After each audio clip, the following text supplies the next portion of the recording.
Two people at the center of pushing for change, protest organizers Frank Nitti and Brandon Wilborn. For the last 11 days, they have led demonstrations in and around Milwaukee.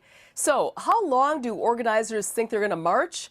Wilborn, who spoke with us just this afternoon, says, well, he's not quite sure, but he does know he has no immediate plans to stop. What is your message specifically tonight? What is your message? It's just no justice, no peace. We want everybody to come out more and more every day. And the numbers have been going up tremendously. Like, this is day 11. It's been going pretty good. So we just, no justice, no peace. It's always peaceful on our end. We clean up behind ourselves. We're always peaceful. We haven't had, out of all these different races and different ages and different cultures and different religions and different sexualities of people, we haven't had one argument. I haven't had to go diffuse an argument between two people yet.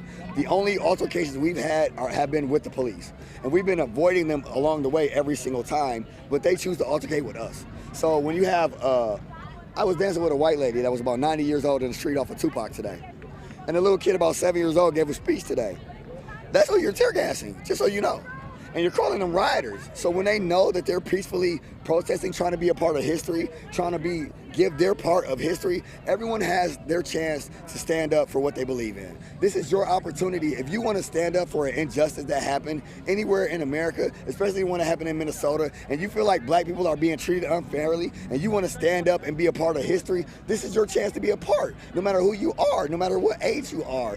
To see all these people come respond day after day after day, and to see it grow and bigger and bigger and bigger crowds, and see it get more organized right before your eyes. You see these people, and you know they love each other. These people love each other. These people literally would die for each other, and they've only known each other for like 7 days. It's the energy that you get from love, from loving each other, is amazing. This is what America is supposed to be, a diversity of people that are all the same. While much of the focus has been on policing, Khalif and Q El-Amin are two brothers from Milwaukee fighting for the economic disadvantages that are also the result of systemic racism in our country.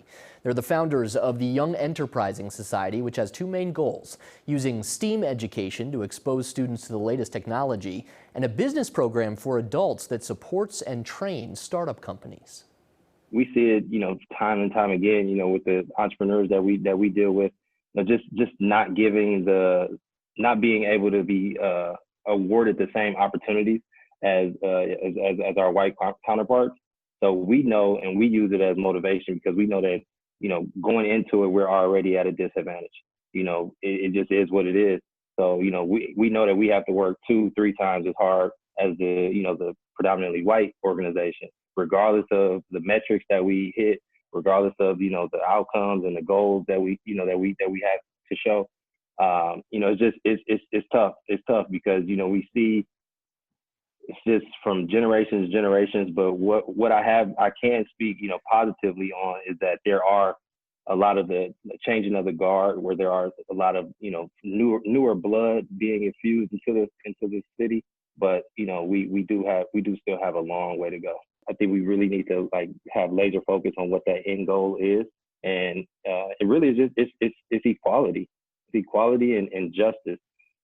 So if people can't recognize that and fight for that cause, then we got obviously bigger problems on our hands. But I think for the most part, the world is realizing now that that African Americans have been at a disadvantage for over 400 years. So it's all right, let's. Now we see it. Now, Will Smith had the quote, racism isn't getting worse, it's getting filmed. So with technology and whatnot, now I can put out a post and then, thousands of people are going to see it instantly. So I think we just have to keep on, educating, stay with the, emotional intelligence, have that empathy, and just keep educating and just keep exposing the right messaging. And more on that now. Companies can be allies to Black-owned businesses and community groups. Gary Witt is the CEO of the Paps Theater Group, and he's sometimes been critical of Milwaukee focusing on downtown development at the expense of other neighborhoods. But he also thinks it's unfair to think Milwaukee alone can fix such a huge problem. This is such a major problem for us that we have to focus on this not being a Milwaukee problem. This is a 5-county regional problem. So our superpower is our ability to develop community. And it was our goal all along. It was never to sell tickets. It was always to develop community. So I think in our effort, our way to help out is to be able to provide access to groups in the city of Milwaukee, whether they be nonprofits or African-American businesses in the city of Milwaukee. And we want to work with them to be able to expand their community and expand their base, to be able to have their thoughts or their ideas, their opinions to be shared beyond who they would normally speak to. We want their reach to exceed their grasp.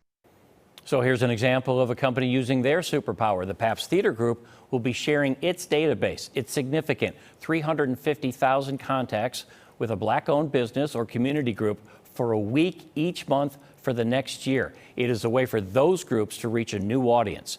And if you'd like to improve your personal knowledge of race in America, the Paps has also assembled a suggested book and media list. It's in the link section of fox6now.com. From faith leaders to athletes, many are weighing in on the George Floyd death and the protests that have followed. The reason, one Milwaukee pastor says, now's not the time to be silent. Plus, the only way forward is together. A local expert weighs in on how the momentum of protests can be used to bring about long-lasting change.